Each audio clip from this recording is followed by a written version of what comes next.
السلام علیکم ورحمۃ اللہ تعالی وبرکاتہ۔ الحمدللہ رب العالمین والصلاة والسلام علی سید الانبیاء والمرسلین، اما بعد فاعوذ باللہ من الشیطان الرجیم، بسم اللہ الرحمن الرحیم۔ اللہم صلی علی محمد وعلی آل سیدنا محمد بعدد کل داء ودواء وبارک وسلم علیہ وعلیہم کثیرا کثیرا کثیرا۔ مدد یا سیدی یا رسول اللہ صلی اللہ علیہ وسلم المدد، مدد یا اصحاب رسول اللہ المدد، مدد یا مشایخنا دستور، مدد یا سیدی مولانا شیخ ناظم مولانا شیخ محمد المدد، مدد یا رجال اللہ، مدد یا صاحب الامداد، الطریقۃ الصحبہ والخیر فی الجمیع۔ الحمدللہ ہر بیان، ہر ذکر محفل، ہر نعت محفل، ہر نماز، ہر عبادت میں اپنے مرشد سے مدد طلب کرنا ضروری ہے۔ مدد یا سیدی یا رسول اللہ صلی اللہ علیہ وسلم مدد، مدد یا مرشدی مولانا شیخ ناظم مولانا شیخ محمد المدد۔ وسیلے سے وسیلہ کی پابندی کرتے ہوئے مدد طلب کرنا ضروری ہے، کیونکہ بغیر رسول اللہ صلی اللہ علیہ وسلم کی مدد کے اور ہمارے مشائخین جہاں بھی جس بھی سلسلے سے ہم جڑے ہوتے ہیں ان بزرگوں کی مدد کے بغیر اپنی جو بھی ہم عبادت کرنے کی کوشش کرتے ہیں یا جو کچھ بھی اچھے کام، نیک کام کرنے کی کوشش کرتے ہیں، تو لیکن اس کی کوئی گارنٹی نہیں ہے کہ وہ کام اللہ سبحانہ و تعالیٰ کی بارگاہ میں مقبول ہو۔ پتہ نہیں ہمارے غسل میں کوئی کمی پیشی رہ جاتی ہوگی، نماز میں، وضو میں، نماز میں جو توجہ ہونی چاہیے اس میں کہیں نہ کہیں کچھ نہ کچھ ہم سے غلطی ہو جاتی ہے، لیکن نسبت مشائخین، نسبت رسول صلی اللہ علیہ وسلم ایک ایسا کنیکشن ہے، ایک ایسا وسیلہ ہے، ایک ایسا گیٹ پاس ہے کہ جس کے اوپر بھروسہ، یقین کیا جا سکتا ہے کہ اس وسیلے سے ہمارا کام جو ہے انشاءاللہ ہمارا بیڑا پار ہو جائے، اس سے کامیابی ہو جائے۔ اس میں کوئی بھی یہ دعویٰ نہیں کر سکتا، کوئی بھی یہ کہہ نہیں سکتا ہے کہ میں جو نماز پڑھتا ہوں یا میں جو کچھ بھی عبادت کرتا ہوں، جو روزہ رکھتا ہوں، اس میں کوئی غلطی نہیں ہوتی، کوئی کمی نہیں رہتی، کوئی ایسی بات نہیں رہ جاتی کہ جس کی وجہ سے اللہ سبحانہ وتعالیٰ اسے ریجیکٹ کر لے۔ حضرت باعث بسطامی رحمۃ اللہ علیہ اور جو بھی بزرگان دین جن کے ساتھ جو بھی معاملات ہوتے ہیں وہ ہمارے لیے سیکھنے کے لیے ہے۔ ہمیں یہ نہیں سوچنا چاہیے کہ ان کے ساتھ یہ معاملہ ہوا تو معاذ اللہ یہ کمزور تھے یا کچھ اس طریقے کے معاملات تھے، لیکن ہم اگر ان کے ساتھ یہ معاملات نہ ہو تو ہم کہاں سے سیکھیں گے؟ تو یہ ہمیں سکھانے کے لیے انہیں ان معاملات سے گزارا جاتا ہے۔ ایک مرتبہ باعث بسطامی رحمۃ اللہ علیہ یہ نیت کرتے ہیں کہ آج میں ایسی عبادت کروں گا کہ جیسے میں نے کبھی پہلے نہیں کی، اور ایسی 2 رکعت نماز پڑھوں گا، اور اللہ سبحانہ تعالیٰ سے وہ طلب کرتے ہیں کہ میں ایسی 2 رکعت نماز پڑھوں گا کہ اس کے بنا پر تو میرا فیصلہ کر دیں۔ وہ 2 رکعت نماز پڑھ لیتے ہیں اور پھر اس کے بعد آواز آتی ہے کہ باعث بسطامی رحمۃ اللہ علیہ کہ یہ آواز آتی ہے کہ آپ کی نماز میں بہت ساری کمی پیشی تھی، کس پیر پر کتنا وزن، کس طریقے سے کھڑے رہنا، کس طریقے کا توجہ، یہ ساری چیزیں، ان چیزوں پر غور کرنے میں آپ کا ذہن اللہ سبحانہ و تعالیٰ سے ہٹ رہا تھا۔ تو کیا آپ کو ان 2 رکعت نمازوں کی بنا پر آپ کا فیصلہ کر لیا جائے؟ باعث بسطامی رحمۃ اللہ علیہ ایسے بزرگ جو اس طریقے کے بزرگ بہت ہی کم ہیں. بہت سارے ستارے ہیں آسمان میں، لیکن کچھ ستارے ہیں جو زیادہ روشن ہیں، زیادہ برائٹ ہیں. کچھ ستارے ہیں جو جب زیادہ ستارے نظر نہ آئیں اس میں بھی وہ ستارے وہ تارے نظر آتے ہیں. تو حضرت بائزید بسطامی رحمۃ اللہ علیہ اولیاء اکرام میں ایسے ستاروں میں سے ایک ستارے ہیں. اور آپ کے ساتھ یہ معاملہ یہ ہمارے لیے سیکھنے کے لیے ہے بے شک، کہ ایک بہت بڑا سبق ہے کہ ہم اپنی عبادتوں کے اوپر اعتبار نہیں کر سکتے، اور اللہ سبحانہ وتعالیٰ کو ہر چیز، بہت ساری چیزیں اللہ سبحانہ وتعالیٰ تقریباً معاف کر دے گا، لیکن جنت میں وہ شخص داخل نہیں ہوگا جس کے سینے میں، جس کے قلب میں، دل میں رائے کے دانے کے برابر بھی تکبر ہو. اگر ہم اپنے اندر توجہ کریں تو ہمارے اندر ٹنوں کے حساب سے تکبر موجود ہے. تو ہر وہ چیز اللہ سبحانہ وتعالیٰ کو شاید وہ معاف کر دے، بہت ساری چیزیں تقریباً وہ معاف کر دے، لیکن تکبر اسے نہیں پسند ہے. لیکن ہم نے دیکھا ہے کہ جو لوگ تھوڑی سی زیادہ نماز پڑھ لیتے ہیں، یا کچھ زیادہ روزے رکھ لیتے ہیں، یا زیادہ تسبیح پڑھ لیتے ہیں، یا ان کے پاس کوئی اجازت یا خلافت یا کوئی ایسی ذمہ داری آ جاتی ہے، تو ان کے تکبر کا معاملہ ایسا ہو جاتا ہے جیسا ان جیسا کوئی نہیں. تو وہ 4 ذکر میں شریک ہونے کے بعد بیعت ہوتے کے ساتھ گھر کے اندر ایسے ظالم بن جاتے ہیں، گھر والوں کے ساتھ ان کا صبر کا معاملہ بالکل ختم ہو جاتا ہے. ایک دن میں بس سب کو وہ ولی کامل اور ولیہ کاملہ بنانے کے چکر میں پڑ جاتے ہیں، اور خود کا جو ہے ٹھکانہ نہیں، تکبر آ جاتا ہے. تو یہ بڑی خطرناک چیز ہے کہ ہم جو کچھ بھی ٹوٹی پھوٹی عبادت کرتے ہیں، جو کچھ بھی کرتے ہیں، تو اس کے اندر ہم دوسروں سے اپنے آپ کو بہتر سمجھنے لگتے ہیں. یا ہماری پیشانیوں کے اوپر تھوڑا سا اگر نماز کا نشان آ جائے، یا ہمارے ٹکنوں میں تھوڑا سا رفنس آ جائے نماز کی وجہ سے، تو لوگ اس کے اوپر خوش ہونے لگتے ہیں، تکبر آنے لگتا ہے، لوگوں میں کو دکھانے لگتے ہیں. ایک اور وجہ یہ بھی ہے کہ کئی نقشبندی سلسلے کے اندر بزرگان دین جو ہے وہ ان کی شلواریں جو ہے تھوڑی سی نیچے رہتی ہے. عبادتیں زیادہ ہیں ماشاءاللہ، لیکن دکھاوا کرنے کی اجازت نہیں.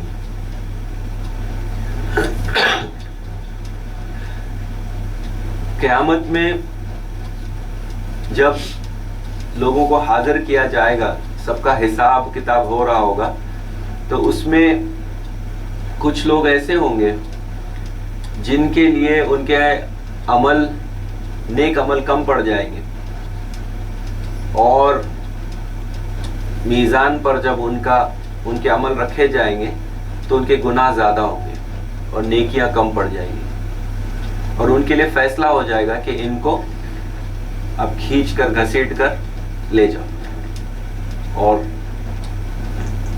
دوزخ کی آگ میں پھینک دو. جب یہ معاملہ ہونے والا ہوگا تب رحمت للعالمین سیدنا محمد صلی اللہ علیہ وسلم جلوہ فرما ہوں گے.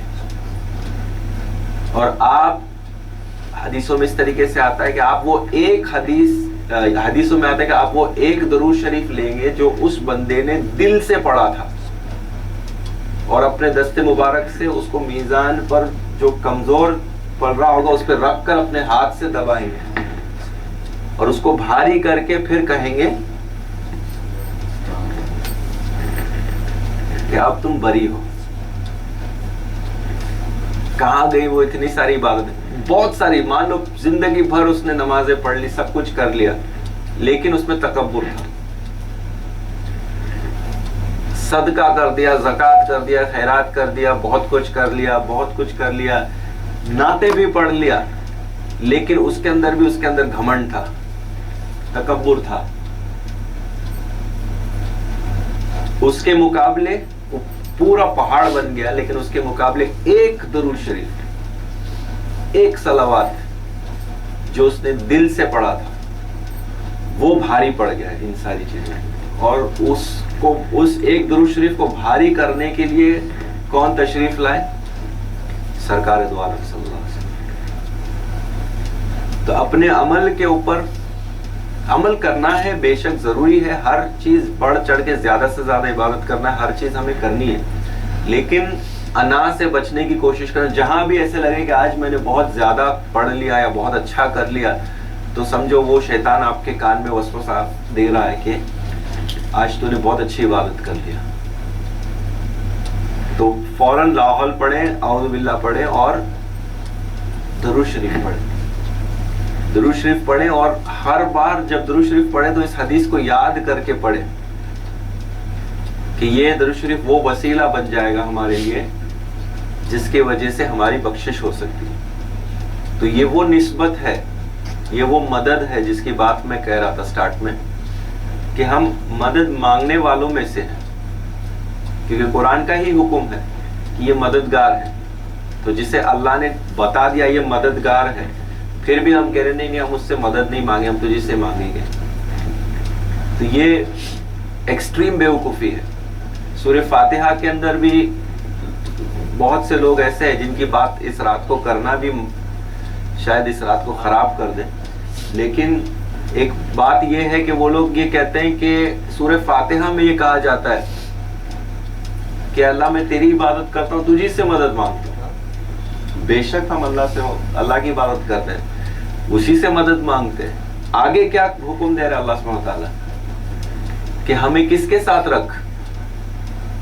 ان کے ساتھ رکھ جن پر تیرا انعام نازل ہوا ہے.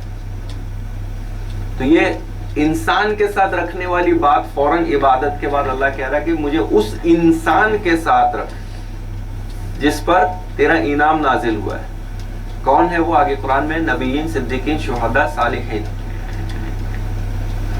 نبیین، صدیقین، شہداء اور صالحین، الحمدللہ اہل سنت والجماعت. تو ان کے ساتھ رکھنے کی دعا مانگنے کو کون کہہ رہا ہے؟ سورہ فاتحہ کس نے بھیجا؟ اور سورہ فاتحہ بہترین دعا ہے، دعا مانگنے کا طریقہ ہے. پہلا فرسٹ ہاف اللہ سبحانہ تعالیٰ کی تعریف اور سیکنڈ ہاف دعا ہے. پھر مانگ رہے، پہلے اس کی تعریف کرو پھر اس سے مانگو. دعا مانگنے کا طریقہ ہے سورہ فاتحہ. اور سورہ فاتحہ ایک ایسی سورہ ہے جب وہ نازل ہوئی تو شیطان پھوٹ پھوٹ کے رویا. اسی لیے اس سلسلے کے اندر بار بار اسے پھٹا کے رلاتے، پھوڑ کے رلاتے اس کو. ہر بات پہ کہتے الفاتحہ. جب آدم علیہ السلام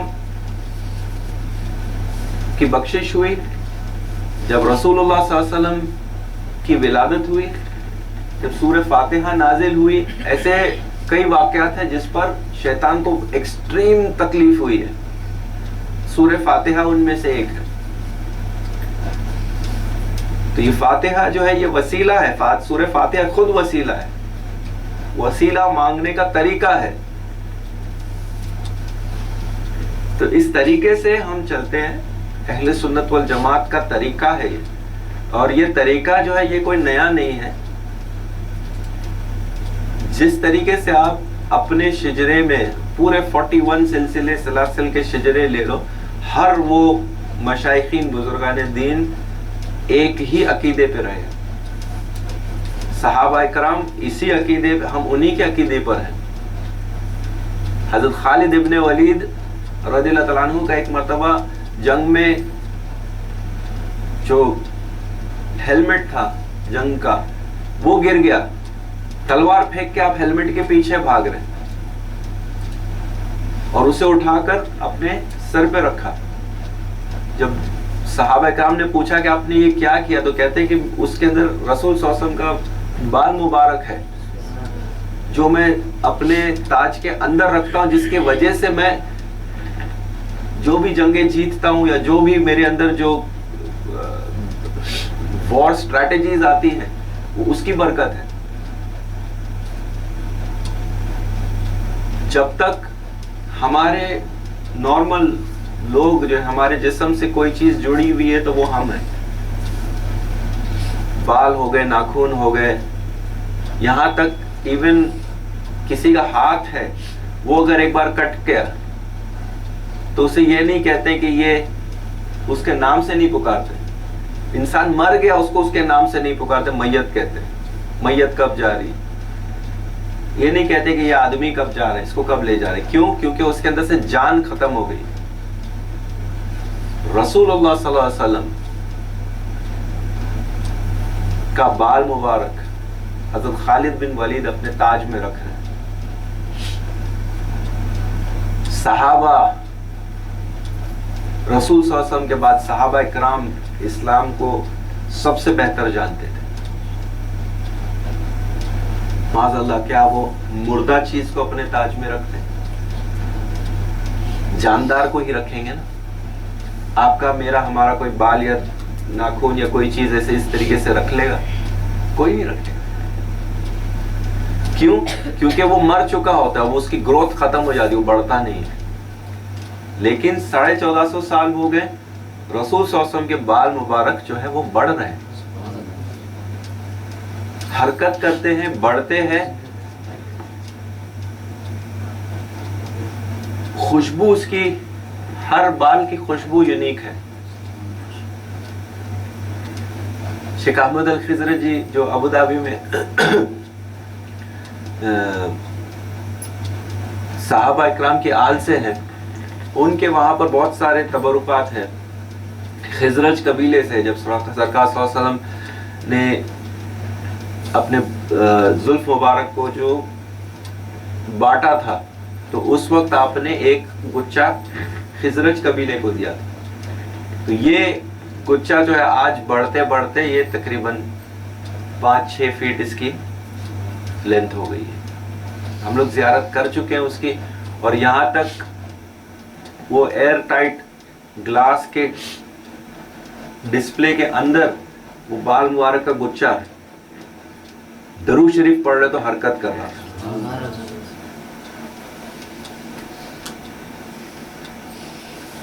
سایہ نہیں ہے اس کا, جل نہیں سکتا ہے. اور کتنی سائنس چاہیے. ان کے پاس جو بال مبارک ہے, جو زلفیں ہیں, اس کے اندر وہ بتاتے ہیں کہ, اور یہ ہم نے دیکھا ہے ہم لوگوں نے, کہ جو کالے بال ہیں وہ کالے بڑھتے ہیں, جو سفید بال ہے وہ سفید بڑھتے ہیں, جس پر مہندی لگی ہے وہ مہندی کے ساتھ بڑھتے ہیں, جو براؤن ہے وہ براؤن بڑھتے ہیں. تو حیات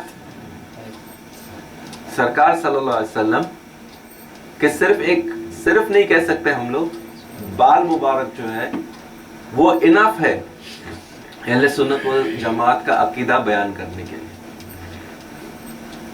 انف ہے, کافی ہے ایک بال مبارک. رسول صلی اللہ علیہ وسلم کا بال مبارک تو بے شک اس کی شان ہم بیان نہیں کر سکتے. مولانا شیخ ناظم کا بال بڑھ رہا ہے, جو رسول صلی اللہ علیہ وسلم شجرے کے اوپر نمبر 1 ہے, مولانا شیخ ناظم نمبر 40. 1400 ایئرز کے بعد آ رہے ہیں آل نبی, ان کی خلافت لے کر.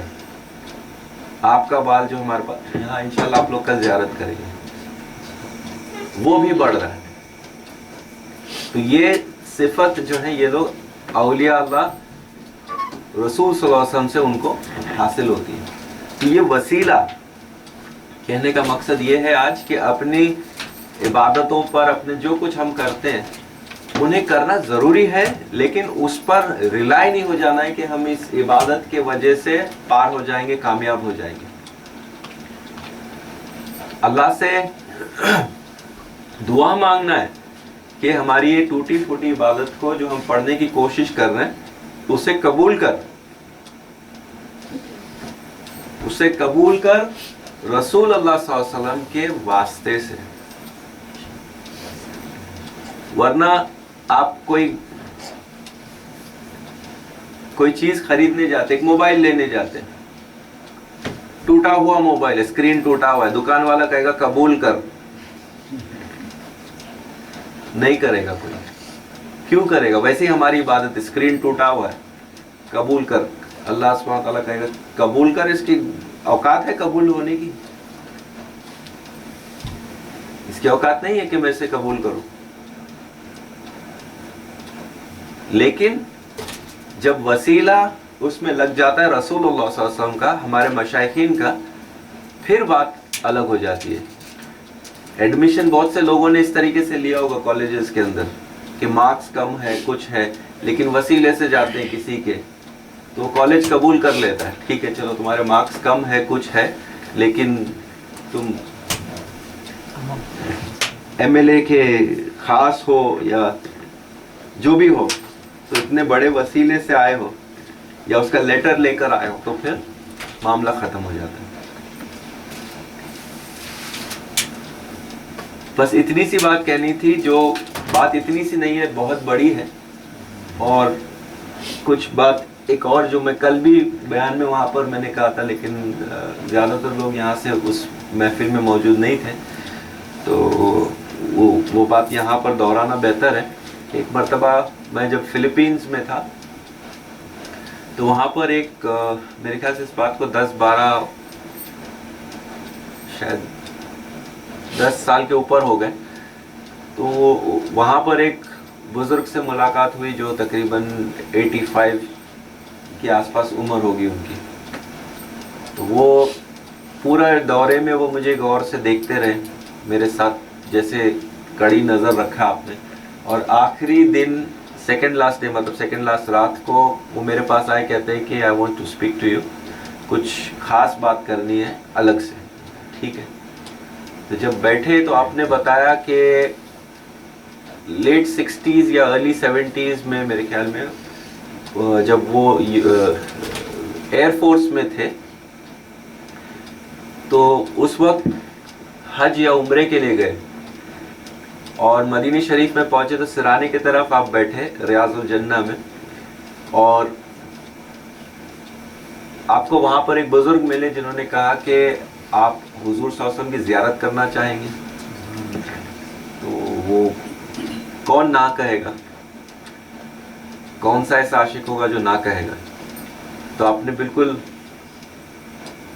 فوراً کہا کہ آپ مجھے بتائیں کس طریقے سے حضور صلی اللہ علیہ وسلم کی زیارت ہو سکتی ہے. تو انہوں نے کہا کہ آپ یہ دعا پڑھیں, جو کچھ بھی ان کے لیے پڑھنے کے لیے کہا تھا وہ پڑھیں, اور پھر 2 رکعت نماز پڑھیں, اور جب آپ سلام پھیریں گے سیدھی طرف اور پھر الٹی طرف, سلام پھیرنے کے بعد جالی مبارک کے اندر دیکھیں, آپ کو حضور صلی اللہ علیہ وسلم کی زیارت ہوگی. تو آپ نے ایسے ہی کیا, نماز پڑھی, دعا, نماز, اور اس کا جو جیسے سلام پھیر کے کہتے ہیں کہ میں نے اندر دیکھا, تو جیسے سٹیم ہوتا ہے نا, اس طریقے سے ایسے سٹیم نظر آیا اور رسول صلی اللہ علیہ وسلم ظاہر ہوئے. اور اس وقت جالیاں اتنی بند نہیں تھی, تو وہ کہتے ہیں کہ جیسے حضور صلی اللہ علیہ وسلم نظر آیا, تو میں نے اپنا ہاتھ اندر, شولڈر تک ہاتھ اندر ڈال دیا کہ میں آپ کا ہاتھ پکڑ لوں. تو کہتے ہیں جیسے میں نے ہاتھ اندر جالی کے اندر ڈالا, تو حضور صلی اللہ علیہ وسلم نے اپنا دست مبارک آگے کیا, اور میں نے آپ کا ہاتھ دست مبارک پکڑا, اور مجھے ایسے محسوس ہوا کہ یہ ویژن یا خیال یا خواب تو نہیں ہے. تو آہستہ سے کہتے ہیں میں نے ہاتھ دبایا, تو کہتے ہیں مجھے ہڈیوں کی فارمنس محسوس ہوئی, flesh and blood, not just vision. رسول اللہ صلی اللہ علیہ وسلم is alive with his flesh and blood and bones and روحانیت and نورانیت. اور جیسے کہتے وہ میں نے محسوس کیا, میں بے ہوش ہو گیا. اور وہاں پر پرانے جو عرب تھے بدوئنس, وہ لوگ سمجھ گئے کچھ معاملہ ہوا کہ آدمی نماز پڑھ رہا ہے, وہاں سلام پھیرنے کا ہاتھ اندر ڈال رہا ہے, بے ہوش ہو رہا ہے. تو اسے ہوش میں لا کر پیچھے پڑ گئے, بتاؤ کیا ہوا. تو زیادہ فورس کرنے پر جب اس نے بتایا, انہوں نے بتایا کہ اس طریقے سے معاملہ ہوا, تو وہ لوگ ان کے ہاتھ چومنے اور چاٹنے لگ گئے. اور وہ کہتے ہیں کہ میں اس کے بعد کافی وقت تک، کافی ٹائم تک میں لوگوں کے اوپر جس بھی مریض پہ ہاتھ رکھتا اسے شفا ہو جاتی. تو انہیں کچھ چیزیں پوچھنی تھی اس کے بارے میں یا کچھ ڈسکس کرنا تھا، تو وہ اس وجہ سے مجھ سے انہوں نے یہ معاملہ شیئر کیا. اس کے آگے کا ضروری نہیں ہے کہ یہاں پر بیان کیا جائے، لیکن جس کی جیسی نسبت ہو، جو جیسا، اللہ سبحانہ تعالیٰ سے حدیث یہ ہے کہ جو جیسا ایکسپیکٹیشن رکھتا ہے اس کو ویسا ملتا ہے. جو معاذ اللہ سوچے کہ ختم ہو گئے، معاذ اللہ جو کچھ یہ لوگ کہتے ہیں، تو ان کے لیے وہی ہے، انہیں اس سے زیادہ کچھ نہیں ملے گا. لیکن جو جیسی نسبت رکھتا ہے، جو جیسی چاہ رکھتا ہے، اس کو اس کے مطابق ملتا ہے. ایک بزرگ تھے جن کے بارے میں مشہور تھا کہ آپ کچھ اس طریقے سے وظیفہ دیتے کہ جب لوگ وہ وظیفہ کرتے ہیں تو ان کو رسول صلی اللہ علیہ وسلم کی خواب میں زیارت ہوتی. تو ایک بندہ، اس کو بہت شوق تھا حضور صلی اللہ علیہ وسلم کی زیارت کرنے کا، تو بہت لمبا سفر کر کے ان کے پاس پہنچا، تھکا ہوا پہنچا، اور اس نے کہا کہ میں اس مقصد سے آیا ہوں. تو آپ نے کہا ٹھیک ہے، میں آپ کو کچھ کرنے کے لیے دوں گا، کچھ کام بتاؤں گا، کچھ چیزیں آپ کو دیا جائے گا، وظیفہ آپ کو دیا جائے گا، آپ کو وہ کرنا ہے، لیکن سوال نہیں کر سکتے ہو کہ یہ کیوں ہو رہا ہے میرے ساتھ. تو اس نے کہا ٹھیک ہے. انہوں نے کہا کہ آپ کھانا کھاؤ اور اس کے بعد سو جاؤ، اور آپ کو خواب میں کیا نظر آتا ہے مجھے آ کر بتانا. تو جب وہ کھانا کھانے بیٹھتا ہے تو اسے تھال بھر کر نمک ملتا ہے، کھاؤ. تو کہتا ہے یہ سوال نہیں کرنا ہے، کھا لیتا ہے. اس کو شوق تھا کہ میں حضور صلی اللہ علیہ وسلم کی زیارت کروں، پلیٹ بھر کے نمک کھا لیتا. اب اس کی حالت خراب، سوال نہیں کر سکتے، پانی نہیں مانگ سکتے، ابھی سو جاتا ہے. کسی طرح وہ اسے نیند لگتی ہے. پھر صبح شیخ کے پاس پہنچتا ہے تو پوچھتے ہیں کہ کیا دیکھا؟ بولتے سمندر دیکھا، واٹر فال دیکھا، ٹھنڈا پانی دیکھا. حضور کی زیارت نہیں ہوئی؟ نہیں ہوئی. تیری طلب ہی اتنی تھی، جیسی تیری طلب تھی ویسا دکھا. بیچ میں آبسٹیکل آیا، طلب ختم ہو گئی حضور کو دیکھنے کی، اس کے آگے پانی کی طلب آ گئی.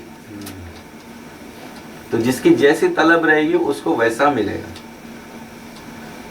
تو ہم لوگوں کو حضور صلی اللہ علیہ وسلم سے جیسی نسبت ہم قائم کریں گے ہم کو ویسا ملے گا.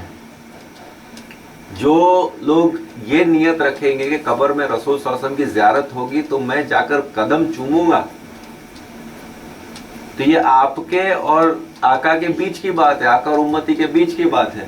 کوئی فرشتہ آپ کو نہیں روکے گا.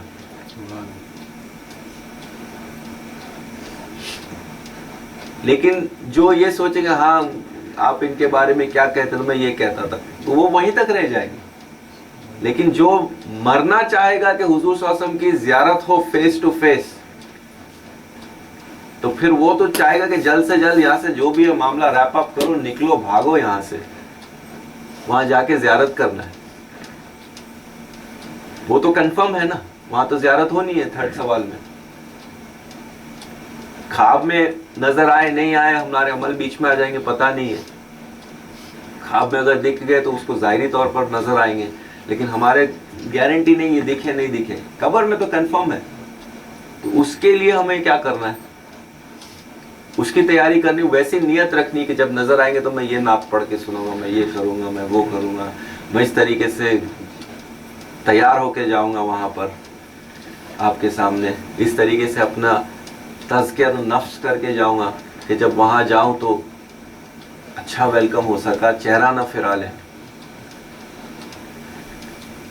اپنی حیات مبارکہ میں رسول صلی اللہ علیہ وسلم نے کچھ لوگوں کو دیکھ کر چہرہ پھیر لیا.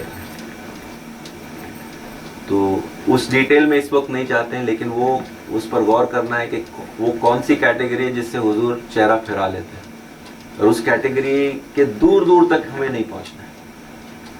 اور وہ کون ہے جن سے حضور صلی اللہ علیہ وسلم خوش ہوتے ہیں، اس گروپ کے ایک دم کور سینٹر میں ہمیں پہنچنے کی کوشش کریں. انشاءاللہ اللہ سبحانہ وتعالی ہمیں کہنے سننے کے ساتھ ساتھ عمل کی توفیق عطا فرمائے. وقت کا پتہ ہی نہیں چلا کہ اتنا ٹائم نکل گیا، اور ہم سب کو حقیقی محبت حضور صلی اللہ علیہ وسلم کی عطا کر. اللہ سبحانہ و تعالیٰ اس محفل کو قبول کرے، اور جو کچھ بھی ہم لوگ کرنے کی کوشش کرتے ہیں اسے عقیدت کے ساتھ، اخلاص کے ساتھ، خلوص کے ساتھ، ڈیڈیکیشن کے ساتھ کرو تو وہ بہتر ہے انشاءاللہ۔ ومن اللہ توفیق بحرمت الحبیب بحرمت الفاتح۔